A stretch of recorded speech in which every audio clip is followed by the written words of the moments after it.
O ano era 2018, o mundo ainda não estava preparado para a grande guerra que aconteceria nesse ano, o lançamento de Darling in the Franxx. Você provavelmente já viu esse anime, ou só essa personagem. A personagem que foi considerada a melhor waifu para os mais bizarros do subsolo do mundo. E provavelmente um dos primeiros animes a criar uma das personagens mais amadas dos animes e uma das mais odiadas. Mas essa não era nem de perto a grande guerra que foi gerada no anime, e sim sobre o final que atingiu as pessoas mais fortes que o meteoro que atingiu os dinossauros. E meio que naquela época, pelo menos, criou uma epidemia de vídeos que supostamente anunciavam uma continuação do anime. Logo de cara, nós temos nosso querido e bem chato, quero dizer, insuportável, quero dizer, mongoloide, quero dizer, inútil, quer dizer, muito legal e simpático protagonista, chamado Hiro, que logo de começo já tá sendo chamado de inútil pelos próprios amigos. O anime meio que já tá querendo nos preparar para o que vem adiante. Mas antes de falar do iceberg de bosta que é o protagonista, que tal nós dermos uma olhada quando o mundo ainda era colorido, quando as pessoas ainda eram felizes, quando os pássaros ainda cantavam, ou seja, quando não existia o woke, quando os animes ainda faziam o que queriam. Stop it.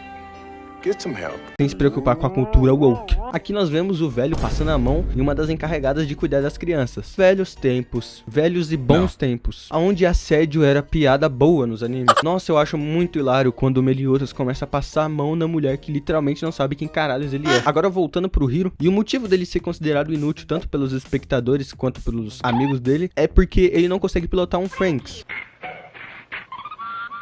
um mecha usado para lutar contra os monstros azuis. A cada Franxx é preciso de um casal para ser pilotado. Dentre todos eles, Hiro não tem a habilidade necessária para pilotar com sua parceira. Sinceramente, não é explicado o porquê exatamente ele não consegue pilotar com ela, mas pra frente nós descobrimos que eles precisam meio que ser compatíveis um com o outro, ou seja, precisa de sorte. O que deixa essa cena sem sentido, ele está treinando sozinho em um robô de treino, sendo que o que ele não é bom é literalmente se conectar com o parceiro dele, então por que caralho que ele tá treinando um bagulho que ele não é ruim? Inclusive, é a mesma máquina que o Deku tá treinando naquele vídeo. Tá ligado? Aquele vídeo lá. Esse vídeo aqui, ó. A parceira dele é mandada embora e ele tem a opção de ficar por ser um número alto. Cada um deles tem um número de identificação, que também é usado como o nome deles, mas o Hiro dá um nome pra cada um, meio que se baseando nos números. Como, por exemplo, a 015, que é chamada de Ichigo. E é engraçado como não faz sentido ele ficar nesse lugar porque sua parceira foi embora. E como é um time pequeno, todos os outros têm seu parceiro já. Ou seja, ele não tem utilidade nenhuma ficando lá. Desde novo, eles são criados com a ideia de pilotar um Franxx, com o objetivo da vida. Aí, além de falhar com a sua única parceira, ele ainda fica no mesmo lugar que os seus amigos, só pra ficar olhando eles atingindo o objetivo de vida, enquanto ele não pode fazer nada, porque ele é um inútil broxa. Se fosse eu me matava. E pra completar a piada do Coringa, no episódio 11, nós descobrimos que eles podem trocar de parceiro, se eles quiserem, tanto que é plot de um dos casais que tem. Por que caralhos eles não trocam esses filhos da puta de parceiro? Se ele não era bom com essa menina, era literalmente só trocar com outra. Literalmente a menina foi sacrificada porque o inútil do parceiro dela não consegue pilotar. E assim, eu sei que ela não foi sacrificada, ela aparece no final, mas porra, perdeu o braço. Mas obviamente o protagonista vai conseguir pilotar com alguém. E é aí que a 02 entra. Eles primeiramente se conhecem quando ele acidentalmente encontra ela tomando um banho em um dos rios que tem naquela comporta. Como o grupo dele não é oficial, eles ainda estão sendo formados, então eles precisam passar por um teste para receber realmente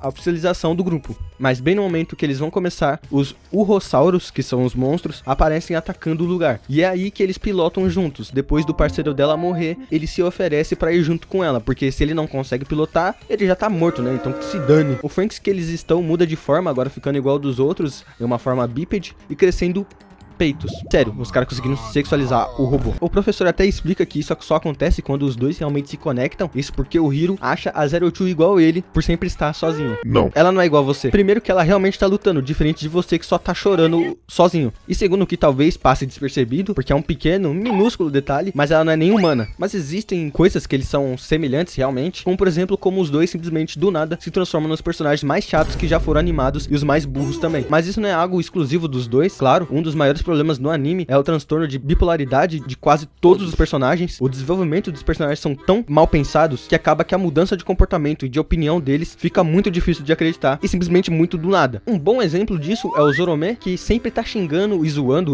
o Ziro por ser um inútil e não saber pilotar um Franxx, literalmente fazendo bullying, e foi só ele começar a pilotar que o Hiro sempre foi parte da equipe. Ele é muito importante e todos eles agem como se esse filho da puta não tivesse sendo um maldito esse tempo todo. E assim, isso isso acontece muito no anime. A Zero Two fica louca por um tempo por querer mais e mais o Rossaurus. A equipe não aceita ela e logo depois todos são amiguinho dela, e principalmente o Hiro no pré-final. Eu genuinamente acho que todos os esforços para fazer um bom desenvolvimento de personagem foi focadamente pro Mitsuru e a Kokoro. A Kokoro não tanto, mas o Mitsuru tem um melhor desenvolvimento de personagem do anime. Outro dos maiores pontos desse anime é quão bizarro é eles sempre enfatizarem que o grupo todo é composto por crianças, tanto que eles são chamados de crianças e as outras pessoas são chamadas de adultos, e mesmo assim eles ficam forçando cenas de eti. Logo no primeiro episódio tem essa incrível cena, e eu sei que não é algo exclusivo desse anime, essas cenas de eti com colegiais, que eles estão literalmente chamando os personagens de criança, e mesmo assim, foto da calcinha, foto de não sei o que. Porra, mano. Outro ponto que não faz sentido, depois eles pilotarem a primeira vez, eles não têm a permissão de pilotar mais uma vez, por um motivo. Quanto mais ele pilotar com ela, mais fudido ele vai ficar, porque ela acaba sugando a vida do parceiro ao ponto que virou lenda, os parceiros dela só durarem 3 dias, lá ele. Mas por que demônios os caras não podem deixar isso acontecer com o Hiro? Tirando ele ter um número alto, ele é só um inútil que não consegue se conectar com literalmente ninguém além da Zero Two. E não é como se eles não usassem outras pessoas pra Zero Two conseguir pilotar, além de que faz mais sentido eles colocarem alguém de número alto, que supostamente significa altas habilidades, do que um aleatório fudido. Ainda mais que o objetivo dos graúdos envolve a Zero Two. Aproveitando esse gancho do assunto de 3 dias, que simplesmente abre as porteiras para os maiores filhos da puta do mundo, aonde o Hiro começa a realmente passar mal por conta da maldição da Zero Two, e instantaneamente a Ichigo começa a se virar contra ele. Não só ela, como também o amigo dele, que eu esqueci o nome. A princípio é porque aparece outro time super em choque de lutar no mesmo lugar que a Zero Two, porque ela não se importa com os outros. O cara ainda mete uma de que perdeu a parceira, mas sinceramente eu não consigo ver como isso seria culpa da Zero Two. Se cada um pilota com o seu próprio parceiro, por que caralhos ela tem a culpa de você perder a sua parceira? Não é como se ela fosse a babá deles. E o cara fala como se já não fosse óbvio que eles pudessem morrer a cada batalha. Não, é só quando ela tá na batalha que as pessoas podem morrer. Essa cena me dá dor de olhar, porque só porque ela gosta do cara, ela simplesmente se acha no direito de querer mandar na vida dele. Puta que pariu. Vai tomar conta do teu parceiro, doidona. O personagem inteiro da Ichigo é sempre isso, de sempre querer pensar no bem do Hiro, ou pelo menos o que ela acha que é o bem pra ele. Mesmo que ele repetidamente fique falando que quer pilotar, ela vai fazer de tudo pra se meter e não deixar ele pilotar por puro egoísmo. E o anime ainda mete a desculpa de que ela não sabe o porquê isso tá acontecendo, porque ela não conhece esses sentimentos, porque ninguém explicou, como se fosse alguma desculpa pra ser pau no cu, né? E é bem engraçado como ela fala que sempre viu ele como irmão, obviamente mentindo, mas ele não sabe, né? Então ele responde que sempre viu ela desse jeito também. Então lá pra metade do anime, ela mais uma vez simplesmente se rejeita a deixar a Zero Two e o Hiro se ver. Só que dessa vez com a ajuda de geral, com o filho da puta impedindo a Zero Two de sair da casa e o Hiro tendo guarda-costas plantado na porta. E simplesmente porque essa monga não aceita que o cara gosta da outra. Ela até chega a roubar um beijo dele pra não deixar ele atrás da Zero Two quando ela tá indo embora. E o pior de tudo isso simplesmente não serve de porra nenhuma, porque eles voltam a pilotar junto. Mas voltando ao negócio dos 3 dias, ele realmente acaba desmaiando e foi o suficiente pra estúpida da Ichigo desistir e não conseguir mais pilotar. Literalmente com o grupo inteiro dela lutando, ela precisa parar pra chorar porque o amiguinho dela morreu. Lembrando que todos eles poderiam morrer nessa batalha, não é como se eles não soubessem que eles poderiam morrer, eles estão literalmente lutando contra os monstros. Então qual é o choque de achar que o cara tá morto, mano? Mas com o poder do protagonismo, ele consegue voltar à vida, até porque esse ainda é o episódio 6 e ainda tem 18 episódios. Agora que eles aparentemente têm 100% de certeza, os dois são colocados oficialmente como parceiros. Então, nós vemos muitos momentos de Slice of Life. Episódio 7, episódio da praia. Claro, né? Tá tendo muito Pokéti. Então por que não ter mais, né? Episódio 8. Porra, parece que realmente tá tendo muito pouco, mano. Puta que pariu, eu preciso de ti. E quão conveniente é essa porra só derreter especificamente a roupa delas e nada mais. Nem os equipamentos, nem elas. Não, só a roupa mesmo. Sinceramente, a única coisa que sobra pra atrair o público é o eti. Já que se for só pela história, as pessoas conseguem olhar mais a fundo e perceber quanto essa história é chata, ou melhor, como ela se assemelha a outra obra, né? Mas de tudo que acontece nesse anime, a que menos dá pra ignorar é esse final, que puta que pariu, os caras foram longe nesse final. Nem se eu tivesse na base do crack estragado, comendo catnip, que deixa tudo devagar, e mijado em geral, eu teria pensado numa bomba dessas. O arco que eu considero o final, quando a Zero Two fica louca pra matar mais o Rossaurus, pra poder virar humana, lembrando que isso foi do nada, por completo, ela simplesmente só só ativa o modo louca e ela ignora o Hiro, ignora todo mundo. Eu também não sei como isso poderia funcionar. Não é nem pegar as partes específicas dos Urosauros, é só matar eles mesmo, todos. Ela começa a sugar a vida do Hiro e geral descobre que ela só tava usando ele. E é quando a gente descobre que, na verdade, eles já tinham se encontrado quando criança. E deixando de lado toda essa história genérica deles dois, que é sinceramente bem chato, como caralho ela não o reconhece? Ele literalmente tá do mesmo jeito como ela não reconheceu nada nele. O gosto, que ela fala que é doce, o cheiro dele, que ela fica cheirando, literalmente o rosto dele é a mesma coisa. Ele falando 02, ela perdeu as memórias junto dele. Mas isso acontece com os outros dois personagens. Simplesmente falar o nome um do outro já faz eles se sentirem cutucados analmente. Então, como que caralhos que o Hiro e ela simplesmente, depois de meses juntos, não sentem nada? E só isso já é suficiente pra estragar o anime, mas calma que tem mais. Eles se separam e depois se reencontram, dessa vez sabendo que eles são eles de criança, e nós temos mais momentos Slice of Life por um tempo, até que aparece a rainha dos Urosauros. Ela usa o Hiro junto com o Franks, que a gente descobre que o Franks na verdade é de Urossauro, então eles estão usando os Urosauros pra matar os Urosauros. Bom, e a rainha Urossauro usa ele porque na verdade os verdadeiros inimigos não são os Urosauros, são os aliens.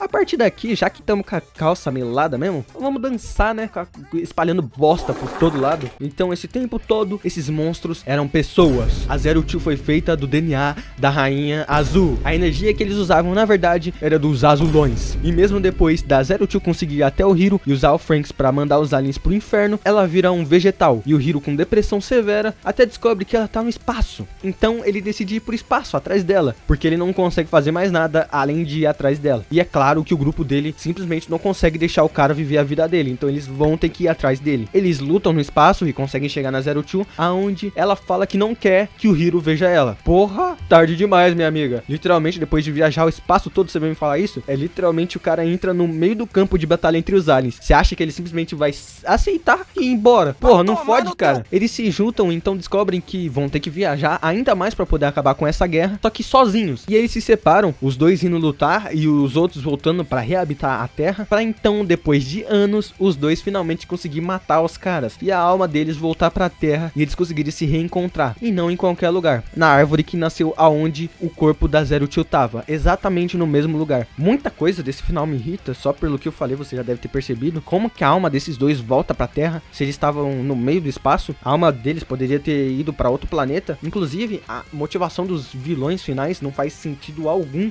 Os caras invadem um planeta, obrigando geral a ser igual eles e desapegar do corpo. Mas por que caralhos eles querem isso, afinal? Qual é a vantagem desses mongoloides em ter um planeta que é igual o deles? Não tem motivo pra isso acontecer. Por quê? Sinceramente, eu não tô com muito oxigênio sobrando no cérebro, então eu vou usar as notas que eu fiz do anime pra falar algumas coisas que eu não gostei. Quando o Zoroark se perde e encontra a véia, ele vê o velho e ele descobre que o velho tá batendo uma lá dentro pra ganhar dopamina. E eu não tô zoando, é literalmente isso que acontece. O cara tá gozando pra ganhar dopamina e ficar vivo. No episódio que tá mostrando o passado do Hiro e da 02, tem uma cena que o Hiro tá dando nome pra geral e vem duas pessoas adultas falando que eles não podem mudar a designação como se mudasse alguma coisa, o jeito que as malditas crianças se chamam. Toma no cu, mano, que lógica que é essa? Legal que o anime parece que vai acabar no episódio 15, mas o bagulho vai sendo cada vez mais estendido do jeito mais bizarro possível, e ainda mais que simplesmente do nada os caras aceitam a 02 no time depois de geral ser filha da puta com ela. Em um momento do episódio 22, o Goro entrega pra Ichigo um copo de alguma bebida quente, que normalmente pressupõe que é café, mas na verdade é água. Eles estão tomando água quente. A nova Nana, que tava aí pra morrer pelo papai, do nada decide ajudar eles, literalmente do nada. Nem mostra como ela mudou de opinião,